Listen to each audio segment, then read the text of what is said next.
Kamusta mga pre, isang kapanabik na kwento na naman ang ating tatalakayin ngayon, puno ng aksyon, emosyon, at siguradong aabangan mo hanggang dulo, kaya huwag na nating patag-alin pa, simulan na natin.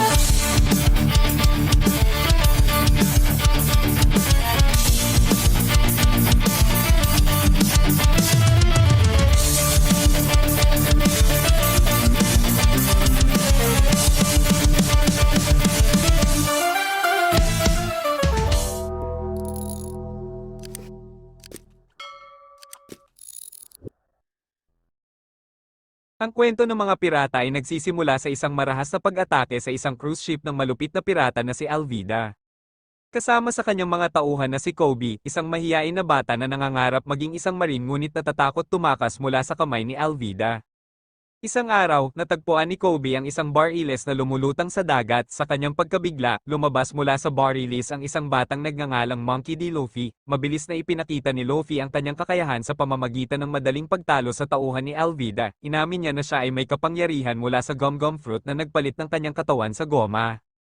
Na-inspire siya sa tapang ni Luffy, sa wakas ay ipinagtapat ni Kobe ang kanyang pangarap na maging isang marine. Matapos talunin ni Luffy si Alvida at palayain si Kobe mula sa kontrol nito, naglayag sila gamit ang isang maliit na bangka. Sa kanilang paglalakbay, ibinunyag ni Luffy ang kanyang pangarap, ang maging hari ng mga pirata, at binanggit ang kanyang plano na kuhanin at i-recruit si Roronoa Zoro, isang kilalang pirate hunter, upang sumali sa kanyang crew. Pagdating nila sa isang isla kung saan matatagpuan ang isang malaking base ng marine, natagpuan nina Luffy at Kobe si Zoro na nakatali sa isang poste sa gitna ng bakuran.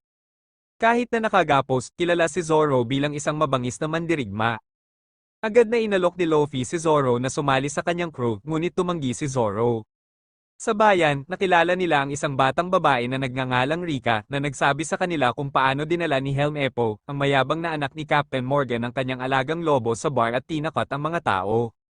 Pinabagsak ni Zoro ang lobo upang protektahan ang lahat, ngunit gumanti si Helm Epo sa pamamagitan ng pagpapatali kay Zoro sa poste. Nangako si Helm Epo kay Zoro na kung makakayanan niya ang 30 araw ng walang pagkain o tubig, ay palalampasin niya si Rika at ang kanyang ina. Gayunpaman, kalaunan ay ibinunyag ni Helm Epo ang kanyang plano na ipapatay si Zoro kinabukasan, na di sinunod ang kanyang pangako. Nagngingit-ngit sa galit si Luffy sa kawalang katarungan, kaya't binugbog niya si Helm Epo, na agad na tumakbo upang magsumbong sa kanyang ama.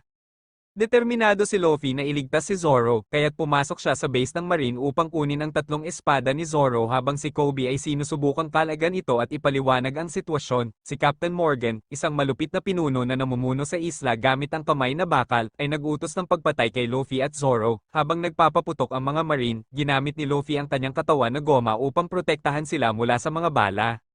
Matapos maibalik ang kanyang mga espada, tinanggap na ni Zoro ang alok ni Luffy at pumayag na sumama sa kanyang crew. Magkasamang hinarap nila si Captain Morgan, at pagkatapos ng isang matinding labanan, napabagsak ni Luffy si Morgan. Tinangka ni Helm Epo na gawing bihag si Kobe, ngunit mabilis siyang pinabagsak ni Luffy, habang tinalo naman ni Zoro si Morgan bago pa ito makapagpahayag ng panibagong panganib. Pagkatapos ng labanan, nagsalo-salo sina Luffy, Zoro, at Kobe ng pagkain kasama sina Rika at ang kanyang ina sa isang lokal na kainan. Gayunpaman, dahil ngayon ay itinuturing na silang mga pirata, pinakiusapan sila ng mga marine na umalis sa isla. Pinili naman ni Kobe na manatili at sundan ang kanyang pangarap na maging isang marine. Habang naghahanda sina Luffy at Zoro na umalis, nag-isip si Luffy ng plano upang protektahan ang pangarap ni Kobe na maging isang marine. Upang kumbinsihin ang mga marine na walang kaugnayan si Kobe sa kanila, kunwari binugbog ni Luffy si Kobe hanggang halos mawala ng malay. Bagamat masakit sa kanya ang gawin nito, naintindihan naman ni Kobe ang layunin nito. Pagkatapos, opisyal nang humiling si Kobe na sumali sa mga marine at kaagad tinanggap siya. Habang naglalayag sina Luffy at Zoro palayo, nagbigay pugay ang mga marine, kabilang si Kobe, bilang pasasalamat sa kanilang pagliligtas sa bayan. Sa isang eksena sa nakaraan, makikita ang 7 taong gulang na si Luffy sa isang bar na puno ng mga tauhan ng piratang si Red-Haired Shanks. Paulit-ulit na nakiusap si Luffy kay Shanks na isama siya sa paglalakbay sa dagat, ngunit tinanggihan ito ng kapitan ng pirata, sinasabing napakabata pa niya. Naputol ang kanilang usapan nang dumating ang isang bandido na nagngangalang Higuma, na nagdemand ng mga bariles ng alak. Inalok siya ni Shanks ng huling bote, ngunit binasag ito ni Higuma at ininsulto si Shanks dahil sa hindi paglaban. Umalis si Higuma, at sa halip na magalit, pinagtawanan lang ito ng mga pirata, ngunit nagalit si Luffy dahil hindi ito maintindihan kung bakit hindi lumaban si Shanks. Sa galit at pagkadismaya, hindi sinasadyang kinain ni Luffy ang isang kakaibang prutas na kulay ube na nakalagay sa bar. Nang mapansin ni Shanks, nagpanik ito, ngunit huli na ang lahat, nakain na ni Luffy ang gumaw gum fruit, isang devil fruit na nagpalit sa kanyang katawan upang maging goma, ngunit isinumpa siyang hindi na muling makakalangoy. Kalaunan, muling nakasalubong ni Luffy si Higuma at ang kanyang mga tauhan. Sa pagkakataong ito, kinidnap nila si Luffy at dinala sa dagat. Itinapon ni Higuma si Luffy sa tubig, alam niyang hindi ito marunong lumangoy, habang pinagtatawanan ni Higuma ang paghihirap ni Luffy, lumitaw mula sa kailaliman ng isang siking at nilamon si Higuma, pagkatapos, nilingon ng halimaw si Luffy at handa na siyang salakayin, ngunit bago ito mangyari, dumating si Shanks at sinagip si Luffy, sa isang tingin lamang, napalayo ni Shanks ang siking, ngunit kapalit nito ang kanyang kaliwang braso. Habang umiiyak si Luffy at mahigpit na kumakapit kay Shanks, ngumiti lang si Shanks at sinabing ayos lang basta't ligtas si Luffy. Bago pa man umalis si Shanks sa nayon, ipinahayag ni Luffy ang kanyang pangarap na maging isang pirata, bumuo ng crew na mas malakas pa kaysa kay Shanks at maging hari ng mga pirata. Naantig si Shanks sa determinasyon ni Luffy, kaya't iniwan niya kay Luffy ang kanyang minamahal na sombrero, na may pangakong ibabalik ito kapag naging isang dakilang pirata na siya.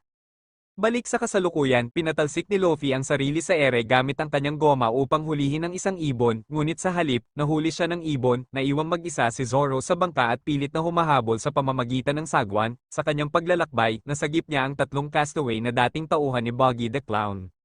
Lumipad ang ibon na may daladalang si Luffy hanggang sa mapadpad ito sa isang bayan, kung saan ito ay binaril at bumagsak.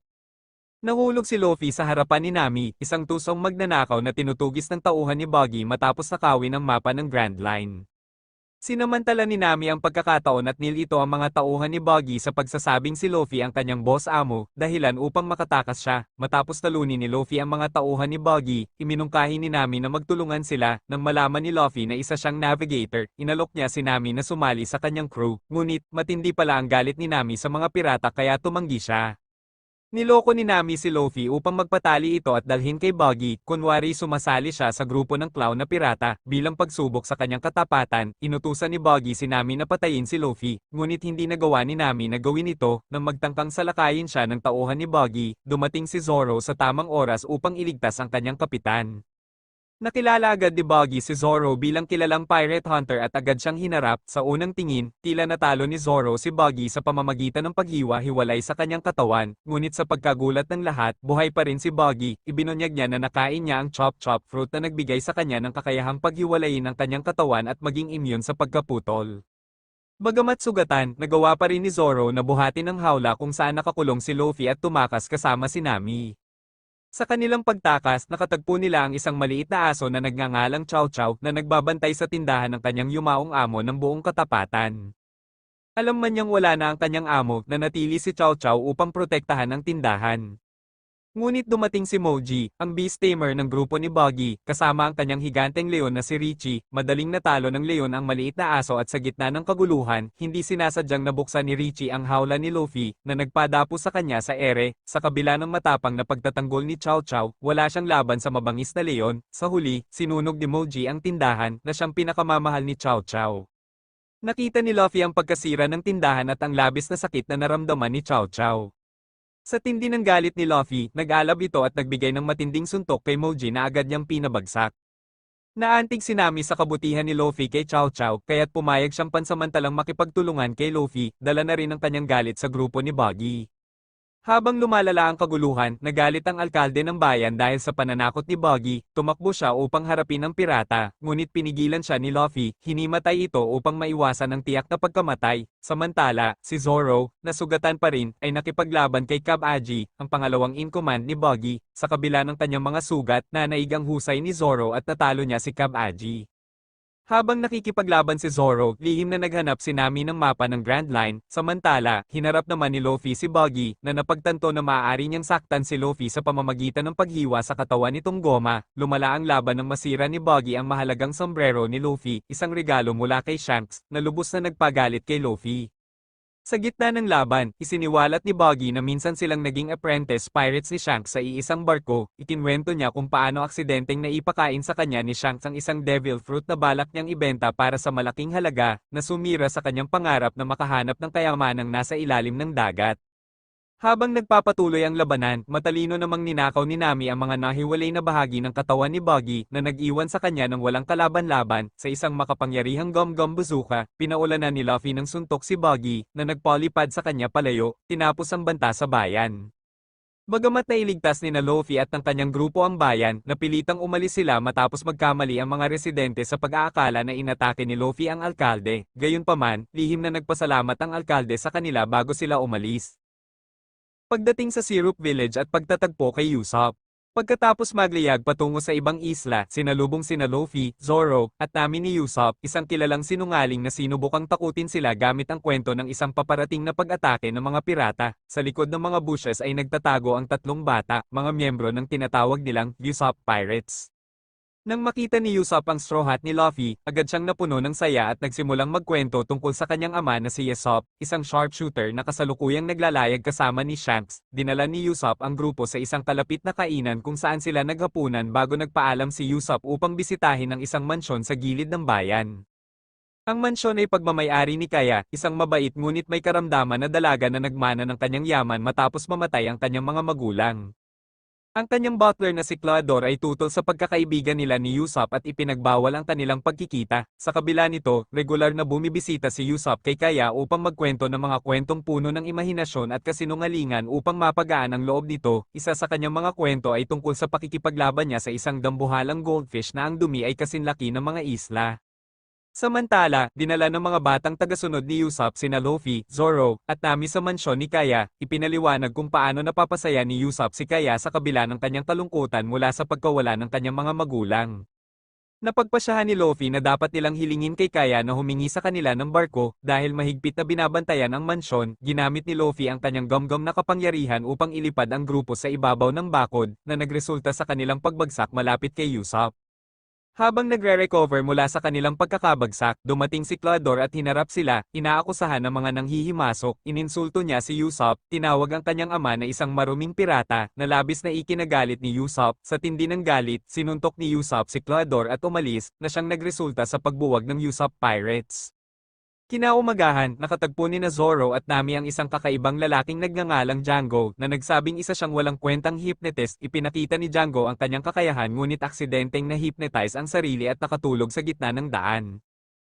Sa isang bangin na nakatanaw sa dagat, nakita ni na Luffy at Usopp si Django na nakikipag-usap kay Claudor. Sa kanilang pagkagulat, lumitaw ang tunay na pagkatao ni Claudor, na siya pala ay si Captain Kuro, isang malupit na pirata, na piniki ang kanyang kamatayan ilang taon na ang nakalilipas. Nagbabalak sina Kuro at Django na sakupin ang bayan at patayin si Kaya upang makuha ang kanyang yaman. Sa tindi ng galit, sumigaw si Luffy sa kanila na nagbigay ng babala sa kanilang presensya. Bago pa makakilo si Luffy, ginamit ni Django ang kanyang hypnosis upang patulugin siya, dahilan upang mahulog si Luffy sa bangin. Nagbabala si Usopp tungkol sa paparating na pag-atake ng mga pirata, ngunit dahil sa kanyang reputasyon bilang sinungaling, walang naniwala sa kanya, pati si Kaya ay nagdadalawang isip na maniwala. Dahil dito, labis na nasaktan si Usopp at umalis sa mansyon ng talunan at wasak ang loob. Matapos matuklasan ang masamang balak ni Kuro, inamin ni Usopp kay Luffy, Zoro, at Nami na mahal niya ang Syrup Village at nais niya itong protektahan. Sa kabila ng kanyang takot, ipinangako niya na lalaban siya upang ipagtanggol ang bayan. Naantig sa determinasyon ni Usopp, nagpasya sina Luffy, Zoro, at Nami na lumaban sa tabi niya.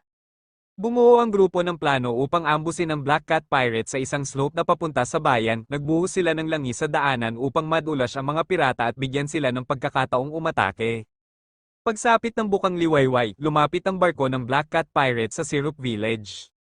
Gayunman, nabigo ang kanilang unang plano at agad na nagkagulo. Sinubukan ni Usopp na antalahin ang mga pirata sa pamamagitan ng pagsasabing ang kayamanan sa barko ng Straw Hats ay kanya at handa niyang ibigay ito kung aalis sila, ngunit hindi nagpaapekto si Django at sinubukang i-hypnotize si Usopp. Sa kabutihang palad, nakialam si Nami sa tamang oras at pinatulog si Usopp upang maiwasan itong ipagkanulo ang kayamanan.